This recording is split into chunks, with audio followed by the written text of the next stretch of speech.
day in my life I pray in the Spirit because I'm praying the will of God. When I pray in tongues, I'm praying the Word of God. I'm praying the purposes of God. Because often when I pray, most often actually, I pray in tongues a lot. And in my personal prayer time, I pray in tongues a lot. My mind doesn't understand it, but my heart is praying out the mysteries. And the mystery.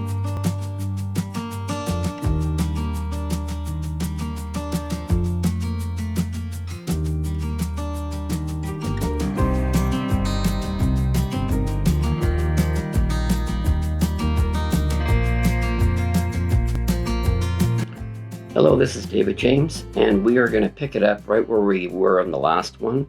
And we spent some time, we talked about the sin of the apostates throughout history, throughout the church in the wilderness, Dathan and Korah, who sinned against God and Moses and Aaron.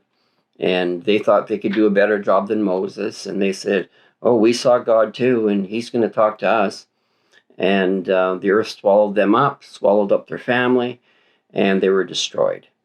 And then we had the sin of Achan when they attacked the city of Jericho, and they were commanded by the Lord not to take any of the gold or the silver or any of the items that they were set apart for the Lord.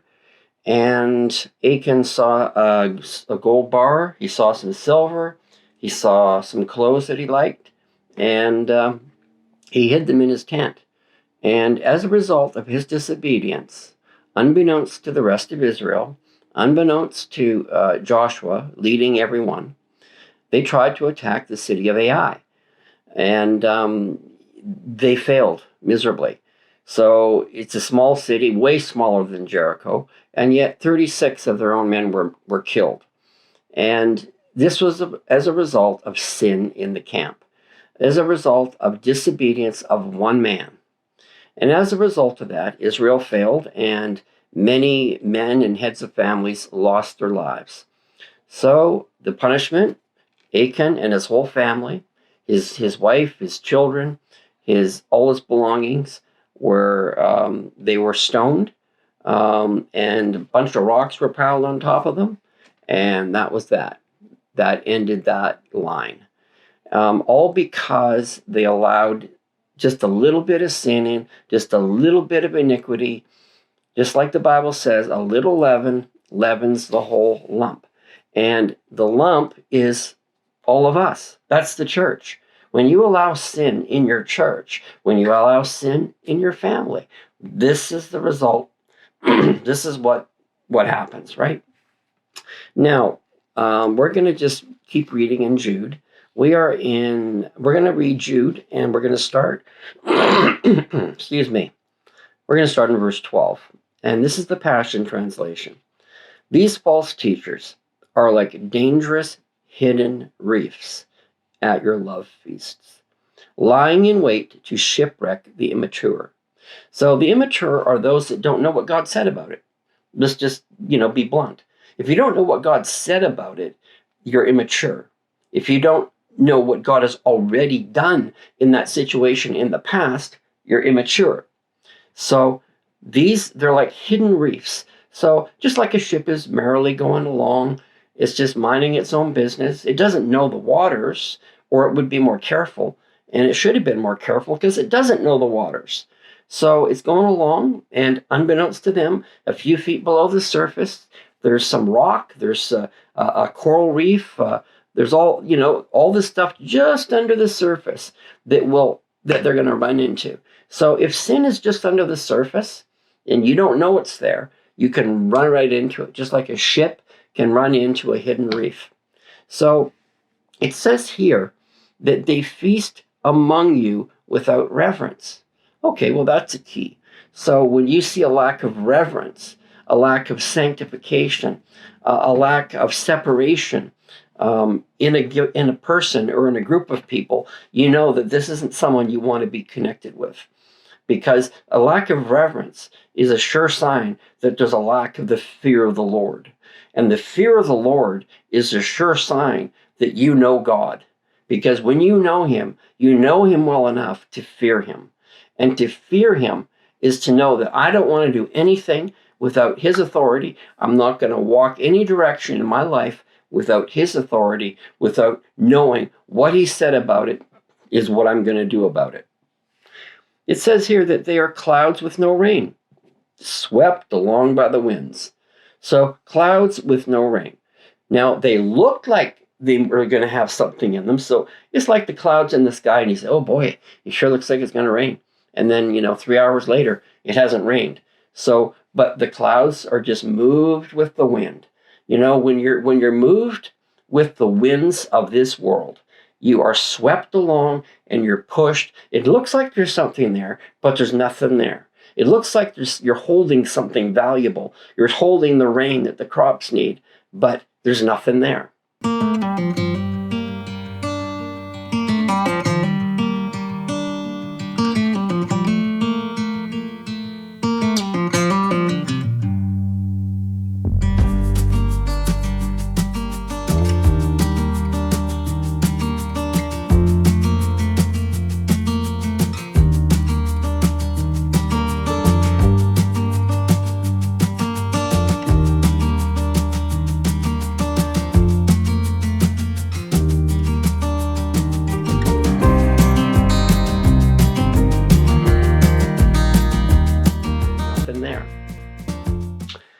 Like fruitless late autumn trees, twice dead, barren, plucked up by the roots.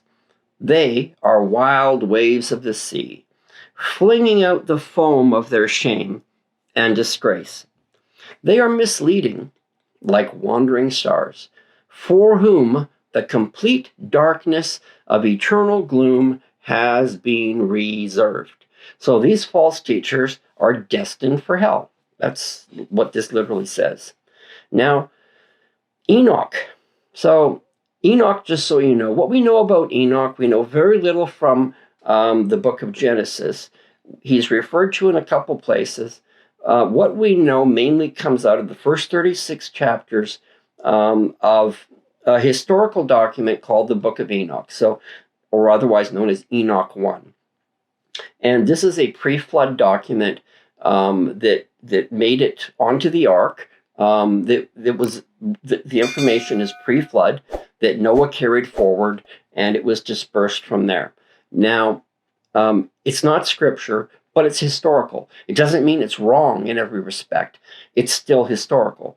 I mean, the book of Josephus, he was a Jewish historian that is a very accurate Jewish historian, and you can rely on his observations to a large degree, and he confirms much of what's written in Scripture. So just because it's not Scripture, it's like saying, okay, well, so-and-so wrote a book, and you can't rely on anything he wrote in that book because it's not Scripture. Well, that's just dumb, because there's all kinds of things that aren't Scripture that we rely on every day. I mean, I've got atlases behind me with all kinds of information. It's not Scripture, but you rely on it because it's a historical, factual document in many respects. So the book of Enoch is a lot like that. So Enoch prophesied of the doom of these kinds of apostates. An apostate is someone he's not just saying it wrong. He's not just doing it wrong. He's not just making a mistake. It's much bigger than that. They are actually premeditatively bringing forth false doctrine so that the church will be misled in a very deliberate way, okay? And it says here, look, here comes the Lord Yahweh in his myriads of holy ones. He comes to execute judgment against them, these false teachers, and to convict each one of them, and to convict each of them for their ungodly deeds, and for all the terrible words that ungodly sinners have spoken against him. These people are always complaining and never satisfied. Do you know anyone like that? That they're always whining about something. One of the biggest sins in the wilderness for the tribes of Israel was their complaining. You just read the history. Their complaints were what got them in serious trouble, where thousands upon thousands would die at a time because of their disobedience. It became rebellion. So their whining and their bad attitude Remember when the 12 spies were sent in and 10 came back with a bad report? All that night, the children of Israel cried because they're so despondent because, they had it so good in Egypt. And now we're out in this wilderness and we don't have this and we need this and we want that. In spite of the promises of God, Caleb and Joshua said, look, those guys, yeah, they're big, but they're going to be bread for us. We are well able to go in and take the land. But these people in the wilderness are just like these, that they're always complaining and never satisfied. Okay, you want water? We'll give you water. You want meat? We'll give you meat. You want food? I'll give you food every day of your life for the next 40 years. But because of their complaining, only 2 out of millions of people that left Egypt, only 2 families left Egypt and entered the promised land. Even Moses didn't make the promised land for another reason altogether. They follow their own evil desires, and their mouths speak scandalous things. They enjoy using seductive flattery to manipulate others. Know anyone like that? Now, there's a call to remain faithful. This is a really important book. These are really important passages. This book is just dynamite in a small package. In my opinion, for a small book, it's the most dynamic in the entire Bible. Now he says in verse 17, but you, my delightfully loved friends, remember the prophecies of the apostles of our Lord Jesus, the Anointed One. They taught you that in the last days there will always be mockers, motivated by their own ungodly desires. These people cause divisions and are followers of their own natural instincts. So they're relying on their flesh. They're saying it's this way, we see that, this is happening, so we can't do that, and because of that, we can't do that. They're just full of excuses. You know anybody like that? Do you have children like that sometimes? They're full of excuses. Do you have people in your workplace or in your church that are full of excuses why they can't do something? Why they, it's just, I don't have many patience for that. These people cause divisions. If they're causing divisions, if you've got someone in your church, in your family, in your business that's causing division, you have to deal with it. You have to deal with it. You got to cut it off right at the root. You cannot allow it. Because the Bible says where envying and strife is, there is confusion and every evil work. But you, my delightfully loved friends, constantly and progressively build yourselves up on the foundation of your most holy faith by praying every moment in the Spirit. Fasten your hearts to the love of God and receive the mercy of our Lord Jesus Christ, who gives us eternal life. Now, verse 20 is very important. It says, to build yourselves up on the foundation of your most holy faith by praying every moment in the Spirit. What does it mean to pray in the Spirit? It sounds like if you were to pray in the Spirit, you'd be able to pray God's will and God's purposes when you're praying in the Spirit. And by the way, that is large S, Spirit, just like it's written here. So praying in the Spirit for the believer is praying in the Spirit, in the Holy Ghost, praying in tongues. I pray in tongues every day of my life. I speak mysteries to God according to 1 Corinthians 12. I receive the gift of tongues that's personal. According to 1 Corinthians 14, I pray in the Holy Spirit to edify myself. What does edify mean? It doesn't mean to charge up.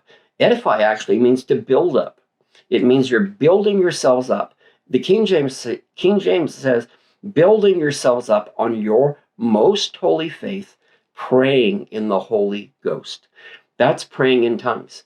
Out of the 9 times mentioned of people receiving the baptism of the Holy Spirit, 8 specifically mention, without any prior instruction, them speaking in tongues. And then the 9th intimates that that's what happened because it happened just like the ones before.